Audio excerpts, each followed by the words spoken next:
ঠেকাই ফেলাইছে আমার দেওয়ালের সাথে ঠেকাইয়া আমার মান সম্মান নষ্ট করছে। কে? মশিউর রহমান মান সম্মান নষ্ট করছে, বলছে যে তুমি পুলিশ, তার মধ্যে মান সম্মান নষ্ট করেছে পুলিশ। খবর পেয়ে পুলিশ চলে এসে সাংবাদিক দুজন আসছে, তারপরে তারপর বলছে যে পুলিশ দেখার সাথে সাথে বলতেছে যে তুমি বলবা না, তোমার আমি পারিবারিকভাবে আবার নিব। এই কারণে আমি আর বলি নাই, না বলার কারণ বুঝি নাই কি হয়েছে, একটু বলেন তো। মান সম্মান নষ্ট করছে আপনার স্বামী না? না, স্বামী ডিভোর্স হয়ে গেছে আমার সাথে। তারপর বলছে কি তোমার সাথে 2 মিনিট জাস্ট কথা বলবো। এবার আমার ওখানে ডিভোর্স হয়েছে কবে? ডিভোর্স হয়েছে আজকে 6-7 মাস ওভার হয়ে গেছে। আচ্ছা, হ্যাঁ। বিবাহ হয়েছিল কবে? বিবাহ হয়েছিল রোজা হয়েছিল। আচ্ছা, কি সম্পর্কে কারণে বিবাহ হয়েছিল? রিলেশন করছিলাম। আচ্ছা, তারপরে? তারপর রিলেশন করার পর বিয়ে ভেঙে গেছে। ভেঙে যাওয়ার পর ভেঙে যাওয়ার কারণটা কি আসলে? কারণ হের মার সাথে ছেলে বেকার, এই কারণে বউ খাওয়াতে পারবে না, তুমি বউ যে নিয়ে বাপের বাড়ি রাখাও। তারপর ও তো গাঁজা টাজা খায়, তো এজন্য আর কি মারধর করতো। এজন্য আমার আব্বুর, আমি প্রথম সন্তান, তাই আব্বু রাগ করে নিয়ে গেছে, এই কারণে ডিভোর্স হয়ে গেছে। তারপরে আমারে আবার বল কি 2 মিনিট তোমার সাথে কথা, জাস্ট 2 মিনিট কথা বলার জন্য আমার নিয়ে গেছে। নিয়ে তারপর আমার দেওয়ালের সাথে ঠেকাই ফেলাইছে। ঠেকাই আমার টোয়েন্টি অফিসের ভিতরে। হ্যাঁ, তারপরে ঠেকাই ফেলানোর পর তো আমারে ই করছে, মানে আমার অসহায় পাই আর কি, সব করে ফেলাইছে। এখন আমার কিছু সম্পর্ক করছে আপনার সাথে? হ্যাঁ, শারীরিক সম্পর্ক করছে। করার পর এখন তারপর পুলিশ ঢোকার পর বলতেছে যে তুমি বলবা না, তোমার বাবার আমি পারিবারিকভাবে নিব। এই কারণে আমি ভয়ে বলি নাই, কারণ চাই নাই কখনো মান সম্মান নষ্ট হোক। ওর বাবার মান সম্মান যাবে, আমার বাবার মান সম্মান যাবে, এই জন্য বলি নাই।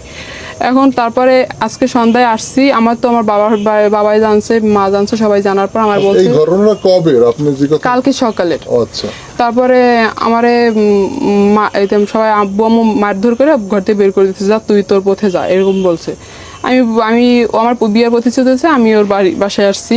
আসার পর ও আম্মু ঘরে ওঠার পর আম্মু আমারে মারধর করছে, লাড়ি দিয়ে পিটাইছে। তারপরে এই সন্ধ্যার সময় লাড়ি দিয়ে পিটাইছে। আর আমারে বলতেছে তোর আমার ছেলের সাথে আমার ছেলের দরকার হলে কুচায় গাঙ্গে ভাসাই দিব, কিন্তু তোর সাথে বিয়ে করাবো না, এরা বলতেছে। আর বলতেছে তুই আগে 50,000 টাকা নিছো তালাকে, এখন কি আরো টাকা নিতে আইসো?